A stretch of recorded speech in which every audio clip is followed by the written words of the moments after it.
لا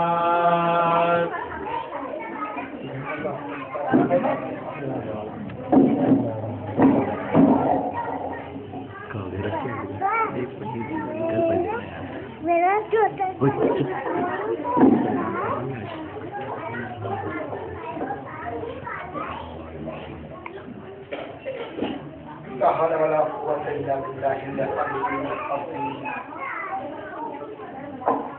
أعوذ بالله من الشيطان اللعين الرجيم. بسم الله الرحمن الرحيم. الحمد لله الذي هدانا لهذا وما كنا لنهتدي لولا أن هدانا الله. لقد جاءت رسل ربنا بالحق. الصلاة والسلام وتحية والإكرام على والنقطة في بداية الوجود حق بالحق بالقاسم محمد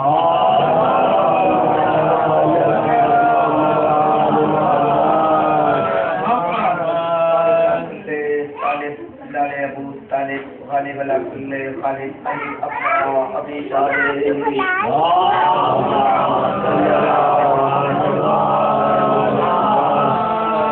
اور علیہ سیدنا الطاہرین المعصومین المقدسین ولعنۃ اللہ علی اعدائهم یومنا حتى یوم الدین. اما بعد فقد قال الله تبارك وتعالى في كتابه الكريم وهو الصدق الصادق وقوله الحق. بسم الله الرحمن الرحيم. وما خلقت الجن والانس الا ليعبدون. صلوات پڑھتے ہیں. اللهم صل على محمد وعلى محمد. محترم معزز سامعین، میں نے جس آئے مبارکہ کی تلاوت کا شرف حاصل کیا، مسلسل اس عنوان سے ہماری گفتگو ہوتی رہی. یہ سلسلہ چلتا رہا اور اس سلسلے کی آج 8ویں کڑی ہے. اشرف محرم الحرام سن 1434 کہ 8ویں کڑی کو خطاب کرنے کا شرف حاصل ہو رہا ہے.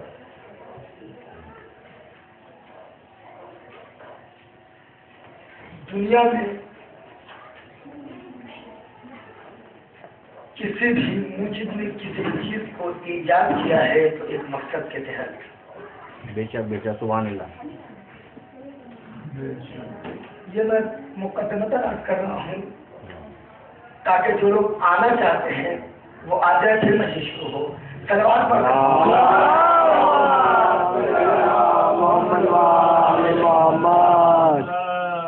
خالق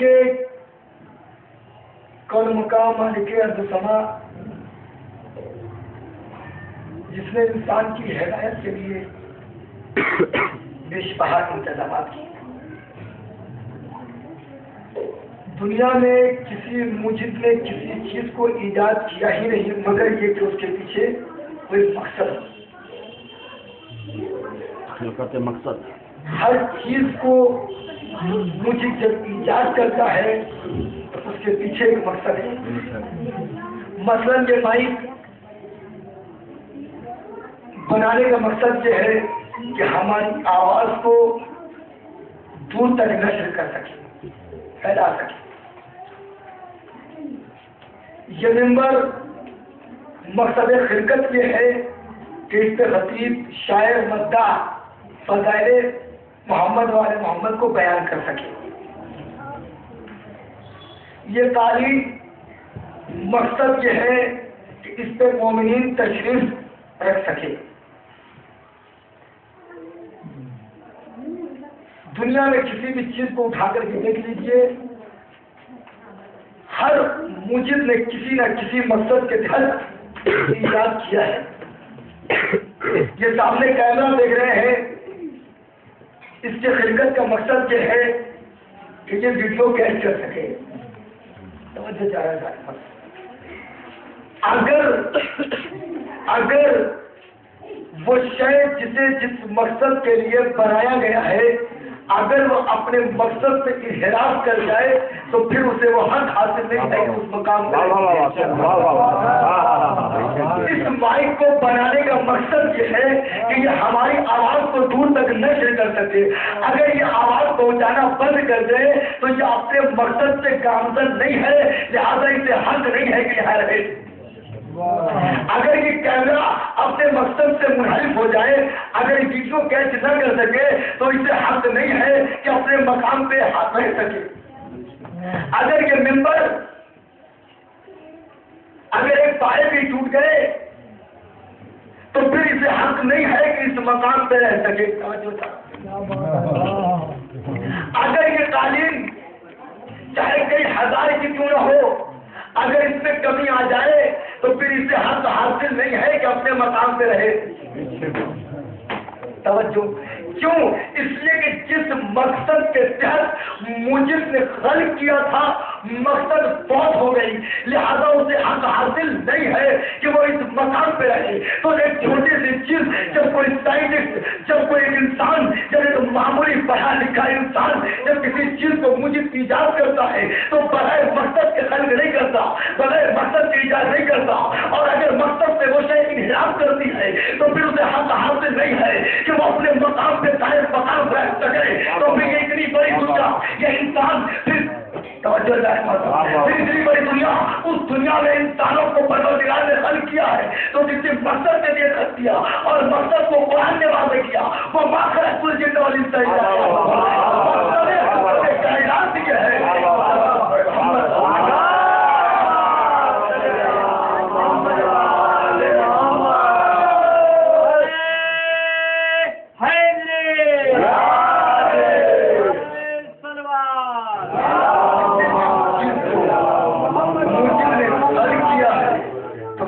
مقصد کے تحت اگر وہ شے اپنے مقصد سے انحراف کر جائے پھر اسے حق نہیں ہے کہ وہ اپنے مقام پہ. اللہ نے انسان اور جناتوں کی خلقت واضح کر دیا. وما خلقت الجن والانس الا ليعبدون. مقصد خلقت انسانیت یہ ہے کہ وہ عبادت کرے. اگر مائک اپنا کام کرنا بند کر دے مائک نہیں کہلائے گا, کوڑے میں پھینکنے کے لائق ہے, حق نہیں ہے. مقصد خلقت انسانیت کی ہے کہ عبادت کرے. اگر عبادت کرتے ہو مسلمان تو دور کی بات کرے, انسان دور کی بات کرے, انسان تو بندہ. اگر انسانیت سے کامل ہو تو پھر حق ہے کہ انسان کہلاؤ, ورنہ کہندہ ہے انسان نہیں ہے. سلام پڑھے وہاں پر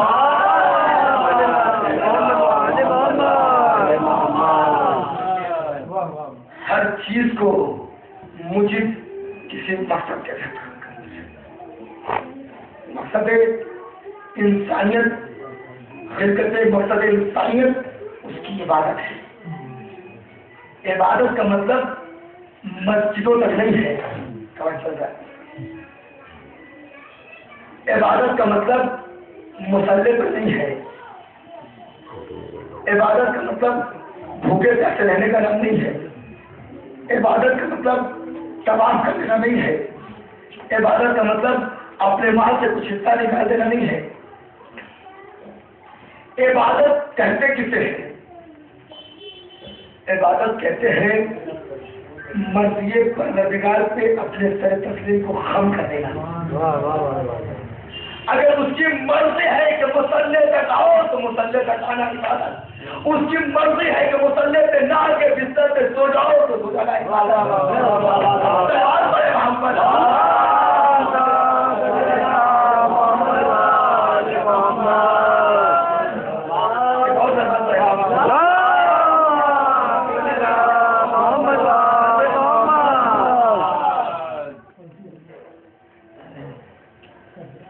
اسی مقصد کو خالق کائنات سے بیان کیا کہ یہ ساری کائنات میں نے تمہارے لیے تعمیر کی, زمین کا فرش تمہارے لیے,